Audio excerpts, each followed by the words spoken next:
বিসমিল্লাহির রহমানির রহিম। সুপ্রিয় শিক্ষার্থীবৃন্দ, নিশ্চয়ই তোমরা ভালো আছো। জাতীয় বিশ্ববিদ্যালয়ের অনলাইন ক্লাসে সবাইকে স্বাগত।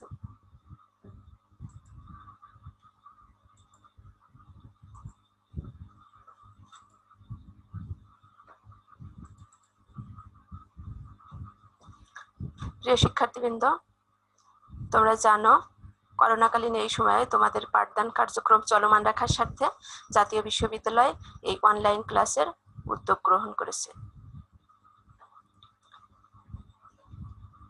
ধারাবাহিকভাবে আমি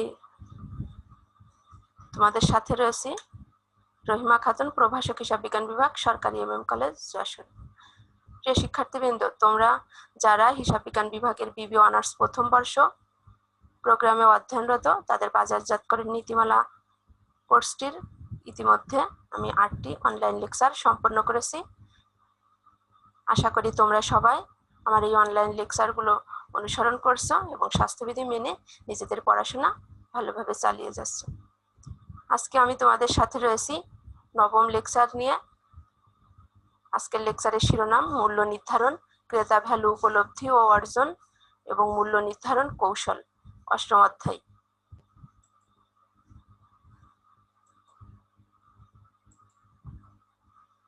আজকের লার্নিং আউটকাম বা পাঠ্যসূচি আমরা একটু দেখি।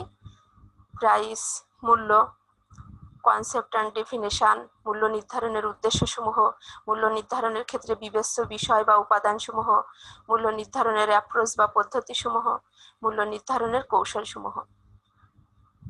আশা করি আজকের এই অনলাইন লেকচার তোমরা মনোযোগ সহকারে অনুসরণ করার পরে এই সবগুলো প্রশ্নের উত্তর ভালোভাবে দিতে পারবে।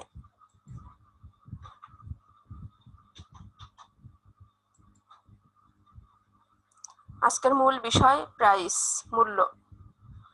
প্রাইস সম্পর্কে আমরা কি জানি? মূল্য, price is what is charge for something, মানে কোনো কিছুর জন্য যা ধার্য করা হয় সেটাই হলো মূল্য। তার মানে ধরো তুমি দোকান থেকে একটি মোবাইল ফোন কিনলে, মোবাইল ফোনটা কিসের বিনিময়ে কিনলে? মূল্যের বিনিময়ে কিনলে। তার মানে তুমি যে ক্রেতা আর বিক্রেতা, দোকানদার, বিক্রেতা তোমাকে কিসের বিনিময়ে দিল? মূল্যের বিনিময়ে দিল। তার মানে তুমি পণ্যটা পাওয়ার জন্য যেটা বিক্রেতাকে দিলে সেটাই হলো মূল্য। এবং বিপরীতভাবে বলা যায় যে বিক্রেতা যেটার বিনিময়ে তোমাকে পণ্যটা দিল সেটাই হলো মূল্য। দেখো, price is that which is given up in an exchange to acquire A product and service. মানে প্রাইস হলো তাই which is given up in an exchange, যা ত্যাগ করা হয় বিনিময়ের জন্য, টু অ্যাকোয়ার অর্জন করার জন্য, এ প্রোডাক্ট অ্যান্ড সার্ভিস একটি পণ্য বা সেবার। দেখো, it is the only element of A generic marketing, এটা অনলি শুধুমাত্র একটি উপাদান, that relates to revenue all other parameters related to cost.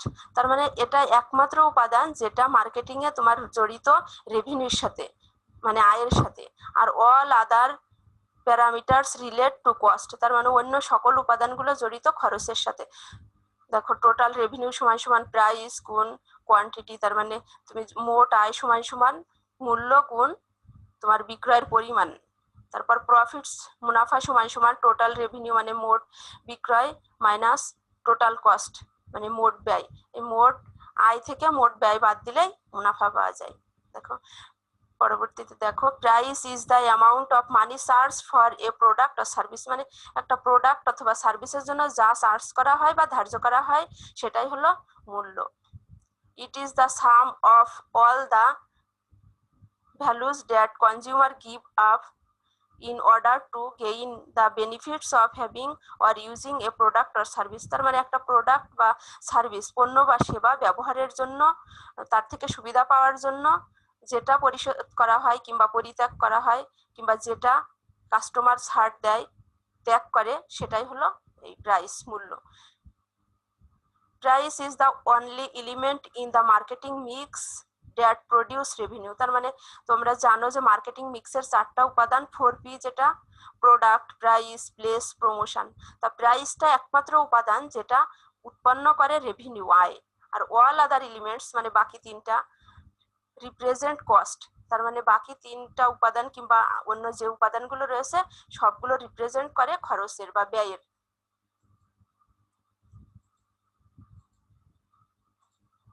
তোমরা জানো যে মার্কেটিং এর জনক ফিলিপ কটলার। ফিলিপ কটলার সেজ মূল্য হচ্ছে একটা পণ্য বা সেবা আর জন্য ধার্যকৃত অর্থের পরিমাণ। তার মানে price is the amount of money charged for a product or service. এটা তো ক্লিয়ার। তারপর উইলিয়াম জে স্ট্যান্টন সেজ ডলার, সেন্ট বা অন্য যে কোনো আর্থিক বিনিময় মাধ্যমে প্রকাশিত মূল্যমানকেই মূল্য বলা হয়।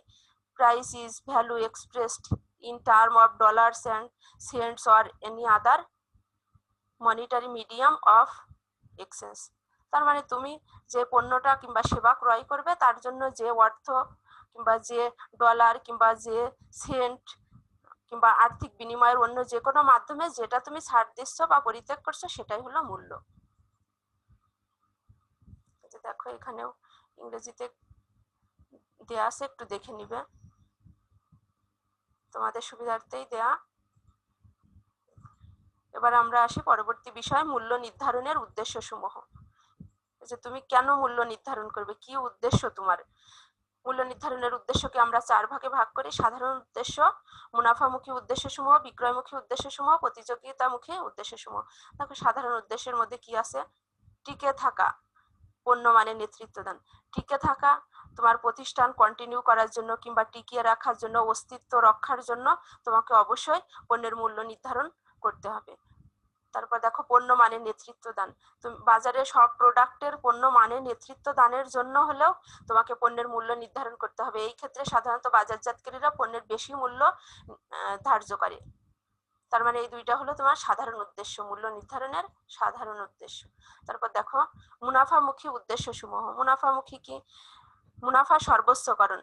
তোমার মূল্য নির্ধারণ করা হলেই তুমি সেই পণ্যটা বেশি মূল্য যদি নির্ধারণ করো তাহলে তোমার প্রতিষ্ঠানে খুব তাড়াতাড়ি মুনাফা সর্বোচ্চকরণ করা সম্ভব।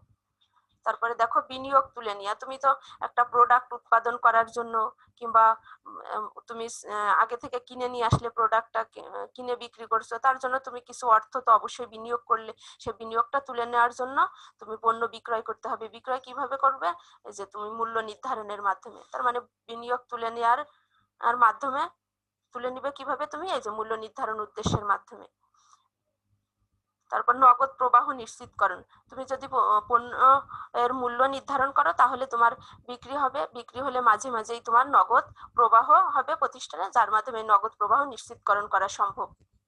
তারপরে দেখো বিক্রয়মুখী উদ্দেশ্য সমূহ কি, বিক্রয়ের পরিমাণ বৃদ্ধি।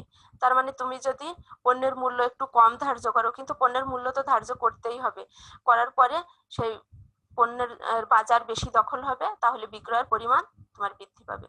তারপর দেখো বাজার শেয়ার বৃদ্ধি। তারপর মানে তুমি যদি বাজার শেয়ার দখল করতে চাও, বৃদ্ধি করতে চাও, তাহলেও তোমার পণ্যের একটা মূল্য নির্ধারণ করতে হবে এবং বাজার শেয়ার বৃদ্ধির জন্য তোমাকে পণ্যের একটু কম মূল্য নির্ধারণ করতে হয়। তারপরে দেখো প্রতিযোগিতামুখী উদ্দেশ্য সমূহ। প্রতিযোগিতা মোকাবেলা করার জন্য তোমাকে একটা মূল্য নির্ধারণ করতে হয়। যেমন ধরো স্প্রাইট, কোকাকোলা, এগুলোর মূল্যগুলো খুব কাছাকাছি। যে স্প্রাইটের মূল্য 1 লিটার 60 টাকা, তাহলে তোমার কোকাকোলার মূল্য দেখা গেলো 60 টাকা। তার মানে প্রতিযোগিতা মোকাবেলা করার উদ্দেশ্যেই মূল্য নির্ধারণ করা হচ্ছে। তারপর দেখো মূল্যের স্থিতিশীলতা রক্ষা। কিছু কিছু প্রোডাক্টের তোমার চাহিদা আছে যে স্থিতিশীল, সেই মূল্যের স্থিতিশীলতা রক্ষার জন্য, চাহিদার স্থিতিশীলতা রক্ষার জন্য তোমাকে এই মূল্য নির্ধারণ করতে হয়। তারপর অনুকূল ভাবমূর্তি বজায় রাখা। তুমি একটা প্রোডাক্ট উৎপাদন করলে, তাহলে তুমি যদি প্রাইস নির্ধারণই না করতে পারো তাহলে তুমি কাস্টমারের কাছে পণ্যটা পৌঁছাতেও পারবে না, তাহলে তোমার প্রতিষ্ঠান কিন্তু সুনাম ধরে রাখতে ব্যর্থ হবে। তাহলে তোমার প্রতিষ্ঠানের অনুকূল ভাবমূর্তি বজায় রাখার জন্য কিংবা প্রতিযোগীদের কাছে তোমার অনুকূল ভাবমূর্তি বজায় রাখার জন্য অবশ্যই তোমাকে মূল্য নির্ধারণ করতে হবে। তার মানে দেখো সাধারণ উদ্দেশ্য, মুনাফামুখী উদ্দেশ্য, বিক্রয়মুখী উদ্দেশ্য, প্রতিযোগিতামুখী উদ্দেশ্য, সবগুলো এই মূল্য নির্ধারণের মূল উদ্দেশ্য। তারপর দেখো এই যে ইংরেজিতেও আছে প্রাইসিং অবজেক্টিভস। দেখো profit related objectives, maximum current profit, চলতি মুনাফা সর্বোচ্চকরণ, টার্গেট রিটার্ন অন ইনভেস্টমেন্ট, বিনিয়োগের উপরে তোমার টার্গেট রিটার্ন করা। তারপর দেখো sales related objective, sales growth, target market share, increase in market share, বাজারে মার্কেট শেয়ার অংশ বাড়ানো। তারপরে দেখো কম্পিটিশন রিলেটেড অবজেক্টিভ আছে, তারপর customer related objective, other objectives, এগুলো একটু দেখে নিবে। তারপর more factors to consider when setting price, কি কি বিষয় তুমি বিবেচনা করবে যখন প্রাইস সেটিং করো, প্রাইস নির্ধারণ করো। দেখো ডেভেলপিং অফ প্রাইসিং অবজেক্টিভস, কিসের জন্য দরকার, সার্ভাইভাল, টিকে থাকার জন্য, profit, return on investment, market share, cash flow, status co, product quality, এগুলো সবই প্রাইসিং অবজেক্টিভস এর বিষয়। যেখানেও আরো কিছু দেওয়া আছে একটু দেখে নিবে।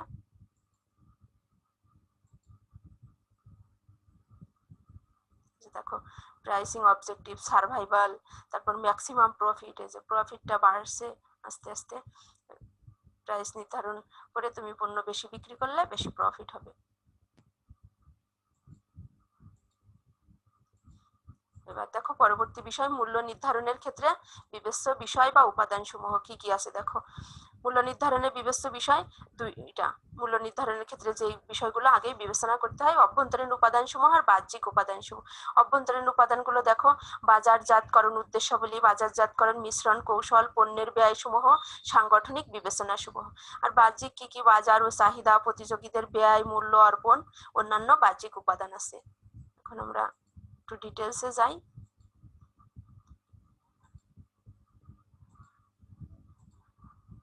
দেখো মূল্য নির্ধারণের ক্ষেত্রে বিবেচ্য অভ্যন্তরীণ উপাদানকে আবার 4 ভাগে ভাগ করা যায়।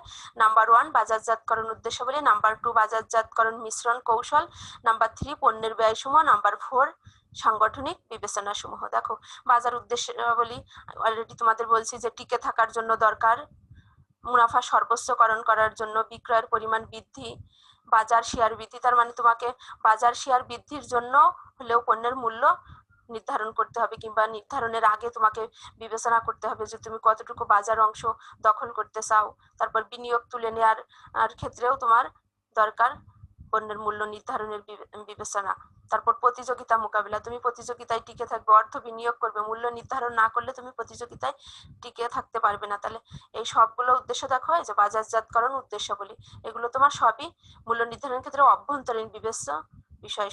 তারপর দেখো বাজারজাতকরণ মিশ্রণ কৌশল, ধরো তুমি বাজারজাতকরণ মিশ্রণের 4টি উপাদান, 4টি উপাদানই যদি তুমি ঠিক করো যে মানসম্মত পণ্য উৎপাদন করলে, তারপর মূল্য নির্ধারণ না করে প্রসারমূলক কার্যক্রম করলে, তারপর প্রসার কার্যক্রমের মাধ্যমে তুমি পণ্য কাস্টমারের কাছে পৌঁছাবে। কিন্তু কিভাবে, মূল্য যদি আগে নির্ধারণ না করো কিংবা মূল্য নির্ধারণের সময় এই বিষয়গুলো বিবেচনা না করো, তাহলে তোমার পণ্যটা বাজারে ব্যর্থ হবে কিংবা তুমি বাজার দখল করতে পারবে না। তারপর দেখো পণ্যের ব্যয়সমূহ, কি কি বিষয় বিবেচনা করতে হয়। যে কোনো পণ্যের মূল্য নির্ধারণের সময় তোমার ব্যয় মেন বিষয়, কারণ তুমি যে ব্যয় করবে তার সাথে কিছু প্রফিট যোগ করে তুমি পণ্যের মূল্য নির্ধারণ করবে, তাহলে অবশ্যই ব্যয়টা বিবেচনা করতে হবে। দেখো ব্যয়ের মধ্যে আমরা জানি কি, ব্যয়ের প্রকারভেদ। ব্যয় সাধারণত 2 প্রকার, স্থায়ী ব্যয়, পরিবর্তনশীল ব্যয়। স্থায়ী ব্যয় হলো প্রতিষ্ঠানের এমন ব্যয় যেখানে উৎপাদনের পরিমাণের পার্থক্যের কারণে কোনো পার্থক্য হয় না, যেমন তোমার স্থায়ী কর্মচারীর বেতন, তারপর এই যে দোকান ভাড়া, এগুলো তোমার উৎপাদনের পরিমাণ, ধরো তুমি 10,000 ইউনিট করলে কিংবা 20,000 ইউনিট করলে কোনো পার্থক্য হলো না, এই ব্যয়টা হলো স্থায়ী ব্যয়। স্থায়ী ব্যয় ধরো প্রতিষ্ঠানের 3 লক্ষ টাকা, তাহলে তুমি যদি 10,000 ইউনিট উৎপাদন করো তাও 3 লক্ষ টাকা, তুমি যদি 20,000 ইউনিট ক্যাপাসিটি থাকে প্রতিষ্ঠানের তাহলেও তোমার 3 লক্ষ টাকা।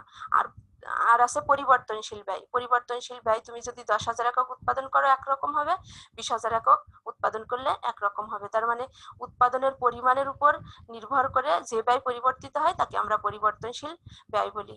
আর মোট ব্যয় পাবো আমরা এই স্থায়ী ব্যয় এবং পরিবর্তনশীল ব্যয়ের সমষ্টির মাধ্যমে। তারপরে দেখো উৎপাদনের বিভিন্ন পর্যায়ে ব্যয়, এটা একটা চিত্রের মাধ্যমে আমরা দেখি একটু বিষয়টা। দেখো উৎপাদনের বিভিন্ন স্তরে ব্যয় কিভাবে, যে দেখো যে প্রতিষ্ঠান যখন 200 ইউনিট উৎপাদন করছে, এই যে 200 ইউনিট আউটপুট উৎপাদন করছে, তখন কস্ট দেখো, ধরো একক প্রতি ব্যয় 40 টাকা। যখন 200 ইউনিট উৎপাদন করলো তখন একক প্রতি ব্যয় হলো 40 টাকা। আবার যখন 400 ইউনিট উৎপাদন বাড়িয়ে 400 ইউনিট করা হলো, তখন উৎপাদন ব্যয়, একক প্রতি উৎপাদন ব্যয় হলো ধরো 35 টাকা, কমে গেল। তারপর 600 ইউনিট উৎপাদন করলে আরো কমে 30 টাকা হলো। তারপর 800 ইউনিটে আবার যে একটু বেড়ে গেল। তার মানে এই যে 600 ইউনিট প্রতিষ্ঠানের জন্য উৎপাদন করা সব থেকে লাভজনক। এই স্তরে এসে তুমি পণ্যের কম মূল্য নির্ধারণ করবে। তুমি যদি 200 ইউনিট উৎপাদন করো, তাহলে কিন্তু তোমার খরচ হলো ইউনিট প্রতি খরচ 35 টাকা। কিন্তু তুমি যদি 600 ইউনিট উৎপাদন করো, বেশি 400 ইউনিট বেশি উৎপাদন করছো, একক প্রতি ব্যয় কমে তোমার 30 টাকা হলো। তাহলে তুমি পণ্যের মূল্য কম ধার্য করতে পারবে যদি তুমি এই যে সর্বোচ্চ উৎপাদন ক্ষমতার সর্বোচ্চ উৎপাদন করো। আর যদি তুমি এই 200 ইউনিট উৎপাদন করো, তাহলে তোমার ব্যয়টাও একক প্রতি ব্যয় বেড়ে যাবে। তাহলে তোমাকে সেইভাবে মূল্যটা সেট আপ করতে হবে। তার মানে এই মূল্য নির্ধারণের আগেই তোমাকে এই বিষয়টা বিবেচনা করতে হবে। তারপর দেখো উৎপাদন অভিজ্ঞতার চলক হিসেবে ব্যয়।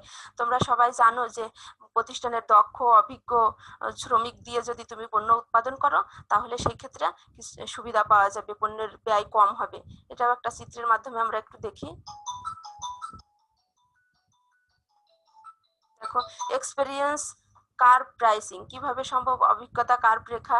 আর দেখো এই যে যখন তোমার 10,000 ইউনিট উৎপাদন করলে, তখন একক প্রতি ব্যয় ধরো এই যে ইউনিট কস্ট আছে 1 টাকা, কিন্তু তুমি প্রতিষ্ঠানের দক্ষ শ্রমিক কাজে লাগিয়ে আরো বেশি উৎপাদন করলে, 20,000 ইউনিট উৎপাদন করলে, 20,000 ইউনিট উৎপাদন করে দেখো তোমার একক প্রতি ব্যয় হলো 75 পয়সা, 0.75। তারপরে দেখো যখন 40,000 ইউনিট উৎপাদন করলে, তার মানে আরো দক্ষ শ্রমিক কর্মচারী কাজে লাগিয়ে তুমি 40,000 ইউনিট উৎপাদন করলে, প্রতিষ্ঠানের একক প্রতি পণ্যের ব্যয় হলো 0.56 টাকা।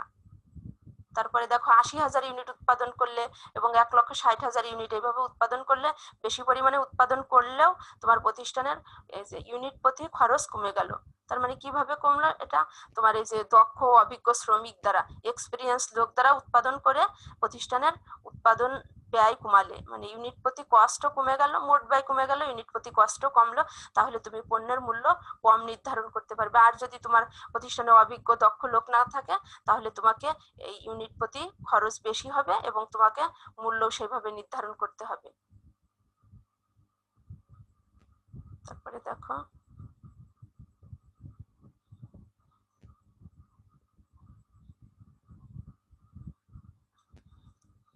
তার মানে পণ্যের ব্যয় সমূহের মধ্যে ব্যয়ের প্রকারভেদ আমরা দেখলাম। ব্যয়ের বিভিন্ন পর্যায়েও তোমার উৎপাদনের বিভিন্ন পর্যায়ে ব্যয়ের পার্থক্য থাকে। তারপর উৎপাদন অভিজ্ঞতার চলক হিসেবেও ব্যয় বিভিন্ন রকম হয়ে থাকে। তার মানে এই বিষয়গুলো বিবেচনা করতে হবে কখন তোমাকে, যখন তুমি পণ্যের মূল্য নির্ধারণ করবে। তার মানে তোমার যদি প্রতিষ্ঠানে ব্যয় বেশি হয়ে থাকে, তাহলে তোমাকে পণ্যের মূল্য বেশি ধার্য করতে হবে। আর যদি কম হয়, তুমি সেই ক্ষেত্রে কম মূল্য ধার্য করেও প্রতিযোগিতামূলক বাজারে টিকে থাকতে পারবে। তারপর দেখো সাংগঠনিক বিবেচনা সমূহ। তার মানে এই স্তরে এসে তুমি মূল্য নির্ধারণ করবে। কিছু কিছু মাঝারি ধরনের প্রতিষ্ঠান আছে যারা উচ্চ পর্যায়ের ব্যবস্থাপক নির্ধারণ করে পণ্যের মূল্য, কিন্তু তুমি আরো বড় বড় কোম্পানির ক্ষেত্রে সাধারণত বিভাগীয় ম্যানেজার যারা থাকে, তারা পণ্যের মূল্য নির্ধারণ করে। তার মানে এই সাংগঠনিক বিবেচনা সমূহ তোমাকে বিবেচনায় রাখতে হবে যখন তুমি পণ্য মূল্য নির্ধারণ করো। এই সবগুলো বিষয়, এই যে 4টা বিষয় হলো প্রতিষ্ঠানের অভ্যন্তরীণ উপাদান মূল্য নির্ধারণের ক্ষেত্রে। চিত্রগুলো ভালো করে দেখে নিবে।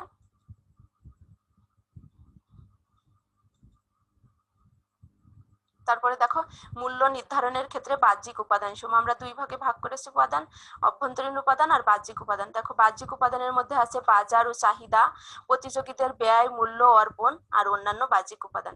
দেখো বাজার ও চাহিদার মধ্যে কি আছে, যে বিভিন্ন বাজারে মূল্য নির্ধারণ। বিভিন্ন বাজারে তুমি কিভাবে পণ্যের মূল্য নির্ধারণ করবে, সেটা হলো দেখো পূর্ণ প্রতিযোগিতামূলক বাজার। পূর্ণ প্রতিযোগিতামূলক বাজারে অনেক সংখ্যক ক্রেতা বিক্রেতা থাকে। তার মানে তুমি প্রতিযোগীরা কত মূল্য নির্ধারণ করলো তার উপর ভিত্তি করে তোমাকে পণ্যের মূল্য নির্ধারণ করতে হবে।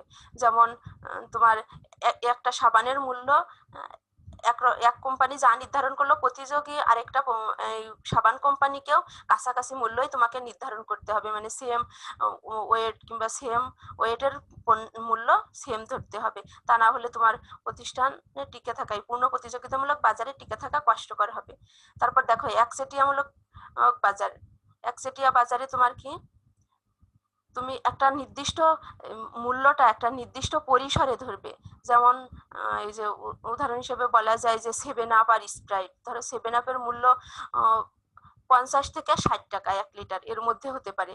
আবার স্প্রাইটের মূল্য 50 থেকে 60 টাকা, এর মধ্যে হতে পারে। তার মানে তোমার একটা রেঞ্জের মধ্যে যে মূল্যটা নির্ধারিত হয় সেটা, এই যে একচেটিয়া বাজারে পণ্যের মূল্য একটা রেঞ্জের মধ্যে, মানে সেম প্রোডাক্ট কিন্তু রেঞ্জ ঠিক করা, যে এই রেঞ্জের মধ্যে পণ্যের মূল্য নির্ধারণ করা হবে। আর এটাই একদম ফিক্সড যে প্রতিযোগী একটা পণ্যের মূল্য যত, আরেকটা পণ্যের মূল্য সেম।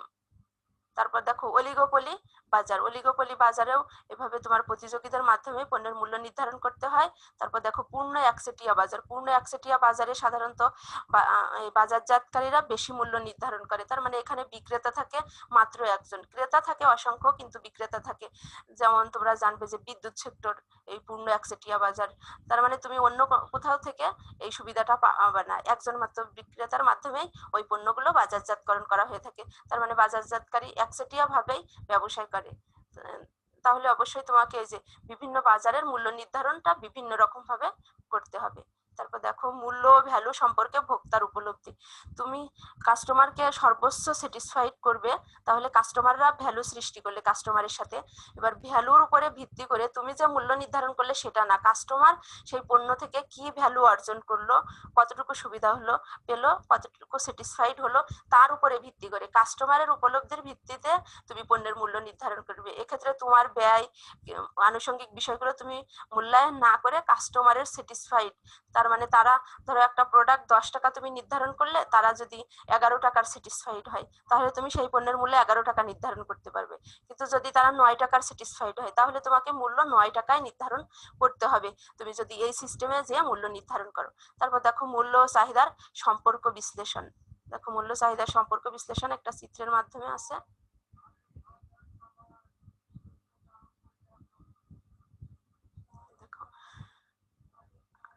তোমরা সবাই জানো যে চাহিদার সাথে মূল্যের কি সম্পর্ক।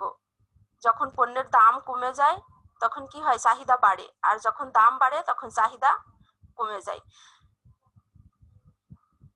এই চাহিদা আর এই যে দামের সাথে যে ক্রিয়াগত সম্পর্ক, এই সম্পর্কটাকে বলা হয় চাহিদা বিধি। আর এই বিধিটা যদি তুমি রেখার মাধ্যমে প্রকাশ করো সেটা চাহিদার রেখা।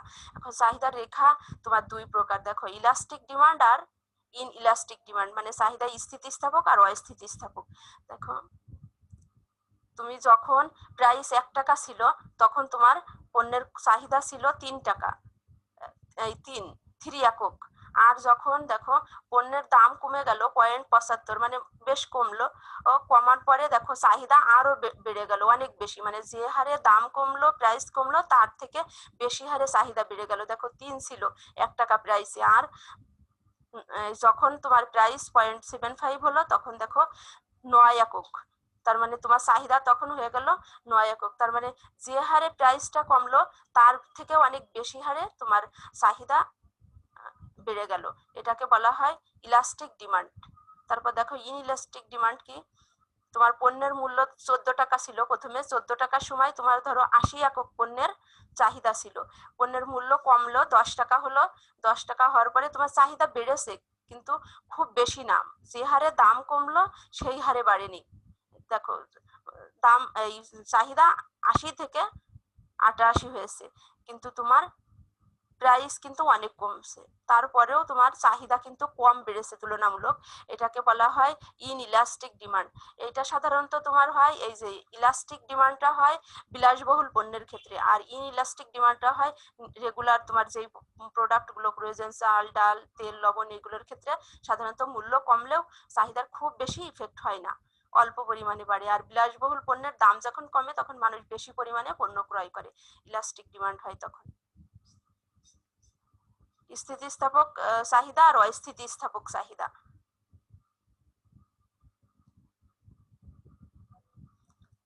তারপরে দেখো চাহিদার মূল্য স্থিতিস্থাপকতা। তো তোমরা জানো যে দামের সাথে চাহিদার সম্পর্ক। এখন দামের যে শতকরা পরিবর্তন হয় আর মূল্যের যে শতকরা পরিবর্তন হয়, মূল্যের শতকরা পরিবর্তনের সাথে চাহিদার পরিমাণের শতকরা পরিবর্তনকেই আমরা চাহিদার মূল্য স্থিতিস্থাপকতা বলি। দেখি একটা সূত্রের মাধ্যমে দেখো, price elasticity formula. Price elasticity of demand.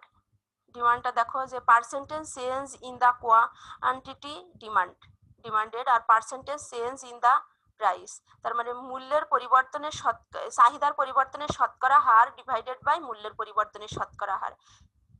চাহিদার পরিবর্তনের শতকরা হার ডিভাইডেড বাই মূল্যের পরিবর্তনের শতকরা হার। এটা কিসের সূত্র বললাম? চাহিদার মূল্য স্থিতিস্থাপকতা। মূল্য স্থিতিস্থাপকতার সূত্র এটা।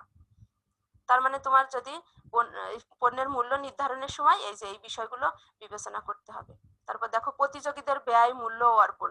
তোমাকে অবশ্যই প্রতিযোগী একটা কোম্পানি, তাদের কত ব্যয় হলো। তুমি একটা পণ্য উৎপাদন করলে বেশি আধুনিক প্রযুক্তি ব্যবহার করে, কিন্তু প্রতিযোগীরা সেই পণ্য উৎপাদন করলে একটু কম প্রযুক্তি ব্যবহার করে, তাহলে তাদের পণ্যের ব্যয় কিন্তু কম হবে, তারা কম মূল্য নির্ধারণ করতে পারবে। তাহলে তোমার পণ্যটা বাজারে কিন্তু হুমকির মুখে পড়বে। তাহলে অবশ্যই তোমাকে এই যে পণ্যের ব্যয়, মূল্য, প্রতিযোগীদের এই ব্যয়, মূল্য, অর্পণ এগুলো বিবেচনায় রেখেই মূল্য নির্ধারণ করতে হবে পণ্যের। অন্যান্য উপাদানের মধ্যে দেখো অর্থনৈতিক অবস্থা। যদি যে কোনো দেশের অর্থনৈতিক অবস্থা কিংবা কোনো কাস্টমারের অর্থনৈতিক অবস্থা ভালো থাকলে বেশি মূল্য দিতে পারবে, আর যদি অর্থনৈতিক অবস্থা খারাপ থাকে তাহলে পণ্যের কম মূল্য দিবে। তারপর পুনঃ বিক্রেতার প্রতিক্রিয়া। তার মানে যারা তোমার এই যে মধ্যস্থ কারবারি হিসেবে কাজ করে তাদের পার্সেন্টেজটা, কমিশনটাও তোমাকে বিবেচনা করতে হবে মূল্য নির্ধারণের সময়। তারপর সরকার কি চায়, সরকারের ট্যাক্স, শুল্ক, এইগুলো তোমাকে বিবেচনা করে পণ্যের মূল্য নির্ধারণ করতে হবে। তারপর সামাজিক বিভিন্ন বিষয়গুলো নির্ধারণ করে, যেমন পরিবেশকে সংরক্ষণ করতে হবে, বিভিন্ন সামাজিক কার্যক্রম অংশগ্রহণ করতে হবে, এই সবগুলোই তোমাকে মূল্য নির্ধারণের সময় বিবেচনা করতে হবে। আর এই যে এই তিনটা হলো তোমার মূল্য নির্ধারণের ক্ষেত্রে বিবেচ্য বাহ্যিক উপাদান।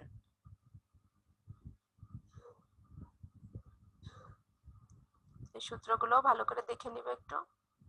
এই যে ইংরেজিতে দেয়া আছে যে factors to consider when setting price, internal factors already তোমাদের বলেছি, marketing objectives, marketing mix strategies, cost, organisational considerations. এই যে টাইপস অফ কস্টের মধ্যে দেখো ভেরিয়েবল আছে, ফিক্সড আছে, বললাম যে পরিবর্তনশীল ব্যয় আছে, স্থায়ী ব্যয় আছে, টোটাল ব্যয়, এই দুইটা যোগফল টোটাল ব্যয়।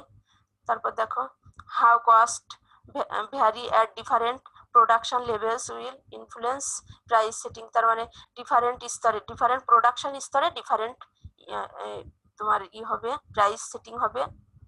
তারপরে এক্সপেরিয়েন্স কার্ভের মাধ্যমে দেখালাম তোমাদের, এক্সপেরিয়েন্স কার্ভের। তারপর দেখো এই যে এক্সটার্নাল ফ্যাক্টরস আছে, nature of market and demand, বাজারের প্রকৃতি এবং চাহিদা। তারপর competitors, cost, price and offers, মানে কম্পিটিটরস প্রতিযোগীদের ব্যয়, মূল্য এবং অফার সমূহ। তারপর আদার এনভায়রনমেন্টাল এলিমেন্টস আছে, যে এইগুলো একটু দেখে নিবে তোমরা। একসাথে দেয়া আছে ইন্টারনাল ফ্যাক্টরস, এক্সটার্নাল, এই যে প্রাইস ডিসিশনের সময়। মূল্য নির্ধারণের অ্যাপ্রোচ বা পদ্ধতি সমূহ।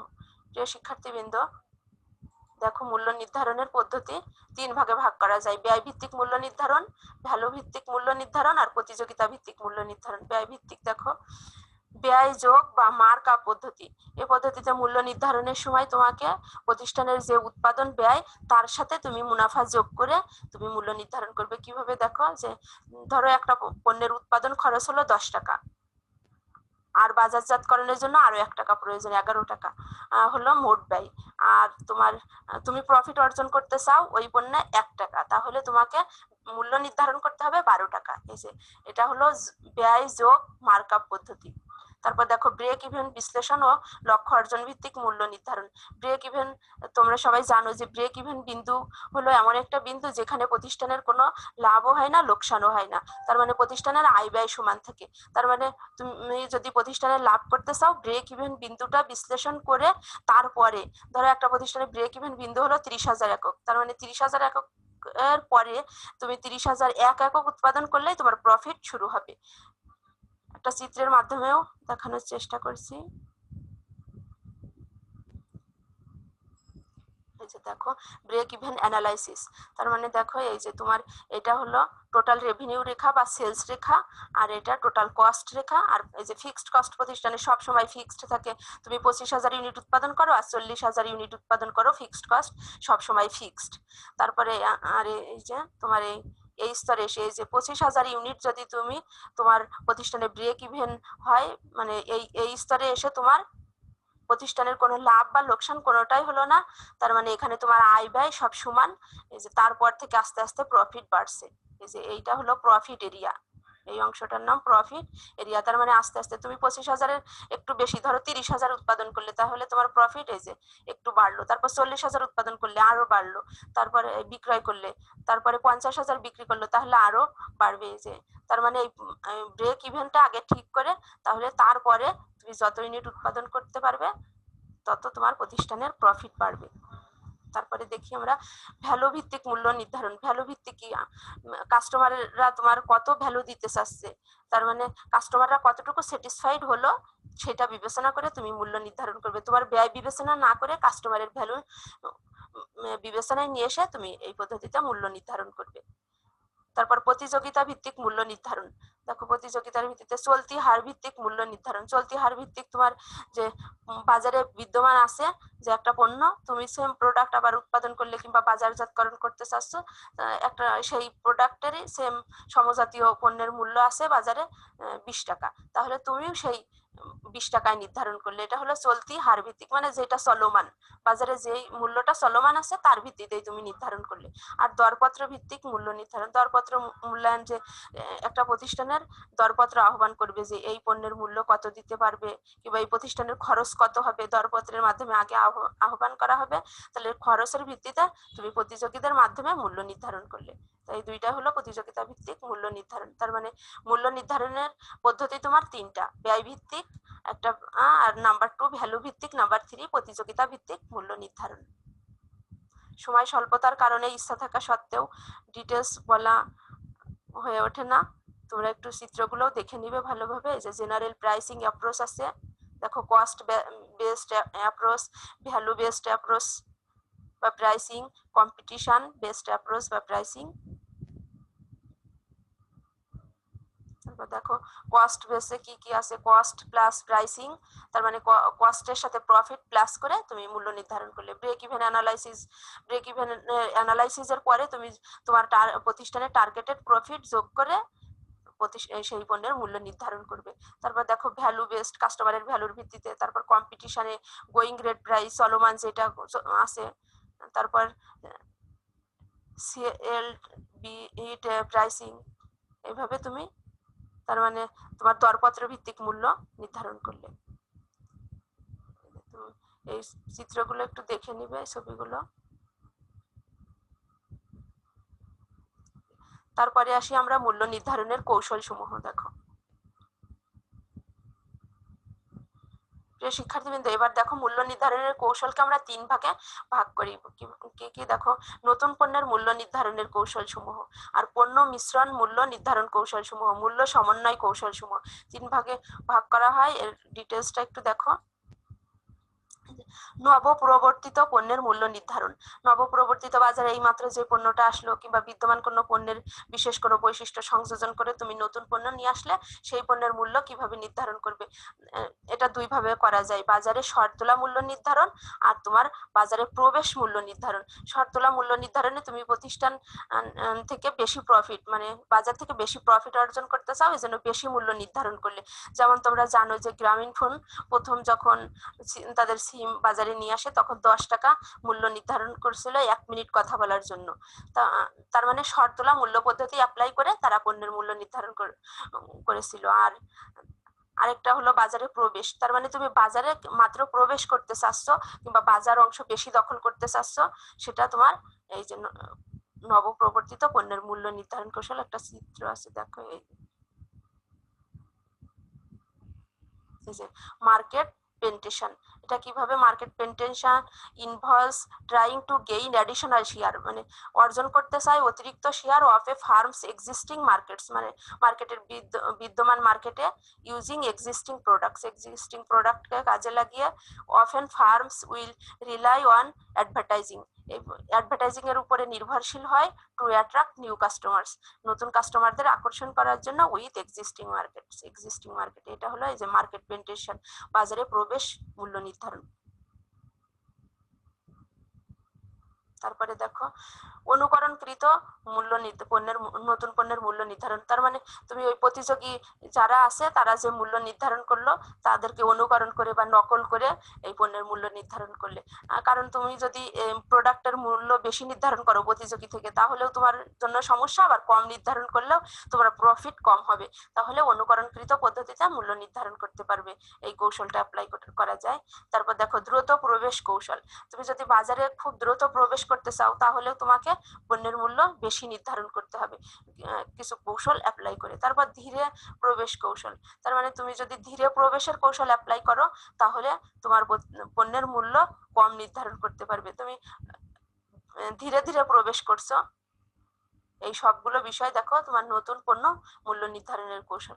তারপর দেখো পণ্য মিশ্রণ মূল্য নির্ধারণের কৌশল সমূহ। কিভাবে তোমার পণ্য সারির মূল্য নির্ধারণ, পণ্য সারির যে আলাদা আলাদা ভাবে তুমি পণ্যের মূল্য নির্ধারণ করলে। তারপর ঐচ্ছিক পণ্যের মূল্য নির্ধারণ, ঐচ্ছিক পণ্য তুমি যেই প্রোডাক্ট বাজারে বিক্রি করছো তার সাথে আরো কিছু ঐচ্ছিক পণ্য দিলে, যেমন যে একটা ফ্ল্যাট যখন বিক্রি করা হয় তখন তোমার ফ্ল্যাটের মূল্য ধরো 50 লক্ষ, তার সাথে একটা সোনার অলংকার দিল, দিয়ে বললো যে এটার মূল্য আর 2 লক্ষ বেশি, 52 লক্ষ।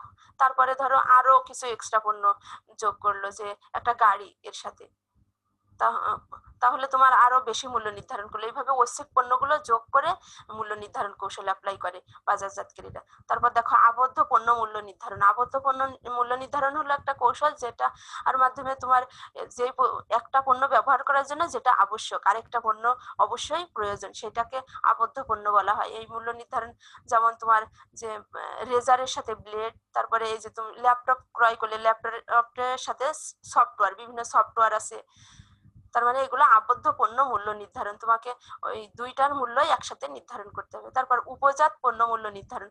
তোমরা জানো যে মেন কিছু প্রোডাক্ট উৎপাদন করা হয় যখন ফ্যাক্টরিতে, তখন উপজাত পণ্য হিসেবে বা আই প্রোডাক্ট হিসেবে কিছু পণ্য উৎপাদিত হয়।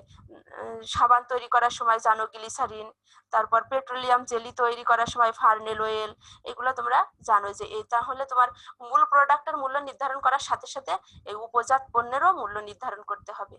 তার মানে বাই প্রোডাক্ট, আর মেন পণ্যটা হলো জয়েন্ট প্রোডাক্ট। পণ্য বান্ডিল মূল্য নির্ধারণ। কিছু কিছু পণ্য আছে যেগুলো বান্ডিল মূল্য নির্ধারণ করা হয়। তোমরা জানো যে ডিনার সেটের মূল্য আলাদা আলাদা ভাবে, যে প্লেট বাটি এগুলোর মূল্য আলাদাভাবে নির্ধারণ না করে একটা বান্ডিল হিসেবে মূল্য নির্ধারণ করা হয়। তার মানে পণ্য বান্ডিল মূল্য নির্ধারণ।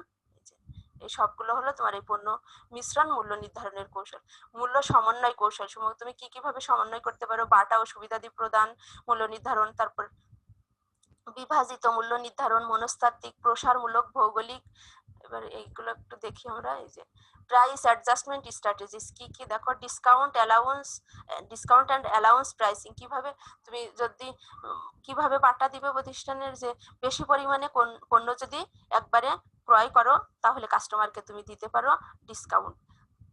যে তুমি এখন 50,000 একক কাস্টমার ক্রয় করছে 50 টাকার পণ্য, যদি কাস্টমার 500 টাকার পণ্য ক্রয় করে তাহলে তুমি তাকে 2% বাট্টা দিলে। এই যে এটা হলো ডিসকাউন্ট অ্যান্ড অ্যালাউন্স প্রাইসিং। এই যে রিডিউসিং প্রাইসেস টু রিওয়ার্ড কাস্টমারকে রিওয়ার্ড করার জন্য, পুরস্কৃত করার জন্য রেসপন্স। যে পে আর্লি, তারপরে তুমি বাকিতে বিক্রি করলে, বিক্রি করার সময় বলে দিলে যে যদি 30 দিনের মধ্যে পরিশোধ করেন তাহলে 2% বাটা দেবো কিংবা 1% বাটা দেবো, মানে পে আর্লি পরিশোধ করার জন্য। অর অ্যাট এ টাইম, সময় মতো পরিশোধের জন্য। Or promote. তারপর দেখো সেগমেন্টেড প্রাইসিং, বিভক্ত মূল্য নির্ধারণ। যে adjustment price to allow for different in segments, different প্রোডাক্টের জন্য ডিফারেন্ট ভাবে মূল্য নির্ধারণ করা। তারপর psychological pricing, adjustment prices for psychological effect, মনস্তাত্ত্বিক ভাবে তুমি কিভাবে মূল্য নির্ধারণ করতে পারো। তুমি দেখবে যে বিভিন্ন কোম্পানিগুলো এই মনস্তাত্ত্বিক ভাবে কাস্টমারদের আকৃষ্ট করে, যে মোবাইল যখন কিনতে যাও মোবাইলটার মূল্য 16,000 টাকা নির্ধারণ না করে 15,999, এই যে এরকম ভাবে মূল্য নির্ধারণ করে কাস্টমারদের। তোমার এই যে এগুলো মনস্তাত্ত্বিক প্রাইসিং। তার মানে তোমার মাথায় থাকবে যে 15, 16 আসলো না মাথা। তারপর দেখো প্রমোশনাল প্রাইসিং, প্রমোশনাল কিভাবে দেখো, temporarily reduce prices for short runs, মানে এই বিক্রয়ের সময় তোমার কিছু মূল্য হ্রাস করবে। তারপর দেখো geographic pricing, adjust for geographic location, তার মানে বিভিন্ন অঞ্চল ভিত্তিক মূল্য নির্ধারণ করবে। এখানে এই কৌশলটা অ্যাপ্লাই করবে যে তোমরা জানো যে গ্রামে আলু যদি 10 টাকা কেজি হয়, শহর অঞ্চলে তোমার 15 টাকা কেজি থাকে। এটা জিওগ্রাফিক্যাল প্রাইসিং কৌশলের অন্তর্ভুক্ত। তারপর ডাইনামিক প্রাইসিং দেখো, adjusting prices to continuously meet the needs of survival customers and situation, বিভিন্ন সিচুয়েশনের ভিত্তিতে তুমি ডাইনামিক হয়ে গেলে, গতিশীল হয়ে গেলে। তার মানে একটা প্রোডাক্টের মূল্য এখন একরকম, একটু পরেও ভিন্ন রকম হতে পারে। তুমি কাস্টমারের ধরন অনুসারে, যেমন তোমরা জানো যে পরিবহনে বাসে স্টুডেন্টরা হাফ ভাড়া দেয় আর সাধারণ জনগণ আবার ফুল ভাড়া দেয়, এটা ডাইনামিক প্রাইসিং। তারপর দেখো international pricing, adjusting prices for international markets, মূল্যটা এমন ভাবে নির্ধারণ করতে হবে যে ইন্টারন্যাশনাল মার্কেটেও অ্যাডজাস্ট করা যায়। তার মানে তোমার এই সবগুলো স্ট্র্যাটেজি ফলো করতে হবে। প্রাইস অ্যাডজাস্টমেন্ট স্ট্র্যাটেজিস, তার মানে এই যে এই সবগুলো বিষয় আসলো এখানে। তারপরে দেখো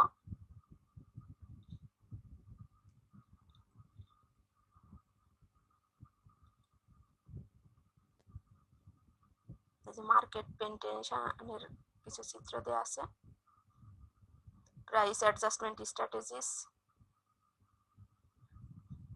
এগুলো একটু দেখে নিবে যে টাইপস অফ প্রাইসিং স্ট্র্যাটেজিস, কি ভাবে তোমার প্রাইসটা নির্ধারণ করা সম্ভব, কি কৌশল অ্যাপ্লাইয়ের মাধ্যমে।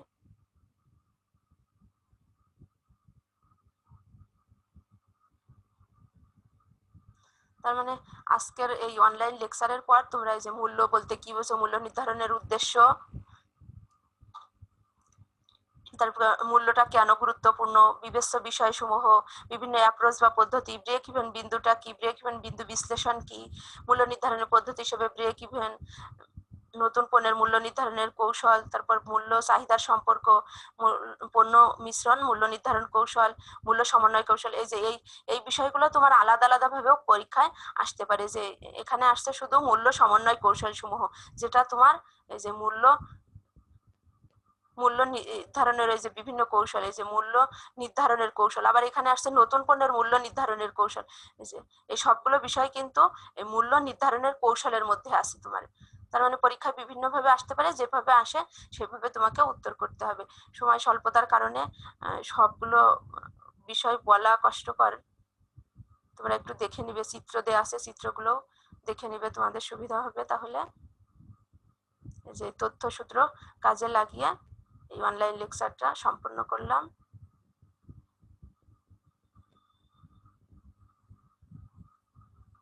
এতক্ষণ আমার সাথে থাকার জন্য সবাইকে ধন্যবাদ।